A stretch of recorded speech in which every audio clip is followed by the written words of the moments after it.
Hello UPSC aspirant, आप सभी का बहुत बहुत स्वागत है आज के सेशन में। आज हम लोग बात करने वाले हैं अपने नेक्स्ट टॉपिक पे, जिसके बारे में हम लोग चर्चा करेंगे। देखिए, ये जो 5 मिनट की सीरीज है ये काफ़ी इंपॉर्टेंट है आपके लिए, तो इसके क्या करना है, आपको नोट्स ज़रूर बनाने हैं। 200 टॉपिक आएंगे, जैसा मैंने बोला था टॉप 50 जो होगा उसके अंदर हम लोग सिर्फ इकोनॉमिक्स की बात कर रहे हैं। उसी तरह हर टॉपिक का 50-50 टॉपिक्स होगा, तो उसी में आपके जितने करंट अफेयर हैं वो पूरे कंप्लीट हो जाएंगे। ठीक है, 15 से 20 क्वेश्चन कोशिश है कि आपके एग्जाम में सीधा मिले। चलिए बात करते हैं जल मार्ग विकास प्रोजेक्ट के बारे में। हाल ही खबरों में रहा है, बहुत ही इम्पोर्टेंट स्कीम रही है भारत सरकार की, तो उम्मीद है कि 2023 में यहाँ से मिले। तो सबसे पहले मिनिस्ट्री सबसे इम्पोर्टेंट है, तो ministry of port and shipping and waterways, ये नाम है इस मिनिस्ट्री का, जिसके द्वारा जल मार्ग विकास प्रोजेक्ट लाया गया है। ध्यान रखना, इसका जो सपोर्ट है वो वर्ल्ड बैंक कर रहा है, लेकिन इसको जो बना रही है वो कौन बना रही है, inland waterways authority of India, IWAI। इसके सपोर्ट से, वर्ल्ड बैंक के सपोर्ट से। इस बात को भूलना नहीं है। ठीक है, यूपीएससी ये शब्द डाल सकता है। ठीक है, या ये डाल देगा कि सिर्फ ये कर रहा है, तो यहाँ पे भी बात को समझ के रखिएगा, क्वेश्चन के हिसाब से पूछा जाएगा। अगली बात करते हैं इसके एम की, तो इसका एम जो है डेवलप करना है कि वाराणसी से हल्दिया तक, कहाँ तक, हल्दिया तक एक नेशनल वाटरवे बनाया जाए, जिसका नाम होगा नेशनल वाटरवे 1।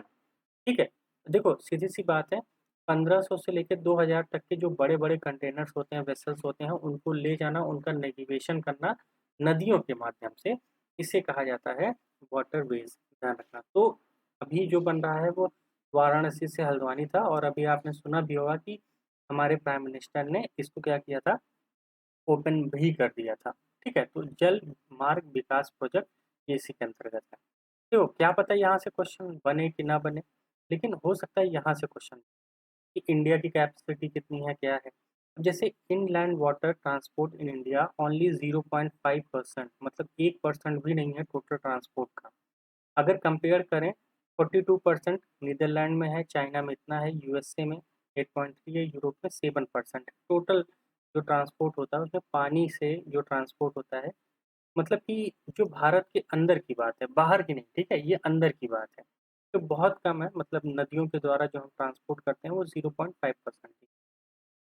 वहीं पे सबसे ज़्यादा अगर कोई पूछे तो ध्यान रखिएगा, नीदरलैंड, चाइना उसके बाद है 8.7, फिर 8.3 कौन है, यूएसए, फिर यूरोप है लगभग 7% के आसपास। ठीक है, अगर वहीं फ्रेट मूवमेंट की बात करें तो जानते ही हैं सबसे ज़्यादा कहाँ से होगा भाई, सीधी सी बात है रोड के थ्रू होगा, वो कितना है 67%, 65%। वहीं रेल के थ्रू कितना है 27%। अब बात कर लेते हैं चीपेस्ट कौन है, सस्ता कौन है, चीप कौन है ना। अगर चीप की बात करें तो ध्यान रखना, सबसे सस्ता कौन सा आएगा, सीधी सी बात है वाटर, है ना, वाटर आएगा। वहीं पे उसके बाद कौन आएगा, उसके बाद आएगा रेलवेज। ठीक है, और उसके बाद कौन आएगा, उसके बाद आएगा रोड। अगर मैं आपको बात करूं तो पर किलोमीटर यहाँ की जो कॉस्ट आती है वो आती है 2.14, ठीक है, रुपीज़ पर किलोमीटर। रेलवेज में ये आ जाता है लगभग 1.91 के आसपास, और यहाँ आ जाता है 1.31 के आसपास रुपीज़ में। अब आप सोच लो ना कि सबसे कम पैसा कहाँ लग रहा है, वाटर में, लेकिन इंफ्रास्ट्रक्चर वाटर का उतना डेवलपमेंट है नहीं।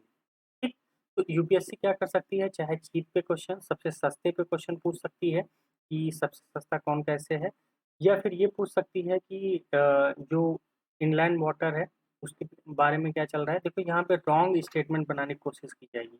यूपीएससी क्या बनाएगी कि जो हमारा इनलैंड वाटर ट्रांसपोर्ट है इंडिया का, अब लगभग 10% के आसपास हो गया है टोटल ट्रांसपोर्ट का। ठीक है, तो अब समझ जाइएगा, जो भी क्वेश्चन बनेगा तो कुछ आपको घुमाने की ही कोशिश करेगा। ठीक है, तो ध्यान रखिएगा, थोड़े से फैक्ट और नॉलेज अगर रखोगे तो एलिमिनेट कर पाओगे। चलिए फिर मिलेंगे अगले सेशन में, तब तक के लिए क्या करिए, पढ़ते रहिए, एंजॉय करते रहिए और पूरी मेहनत करिए।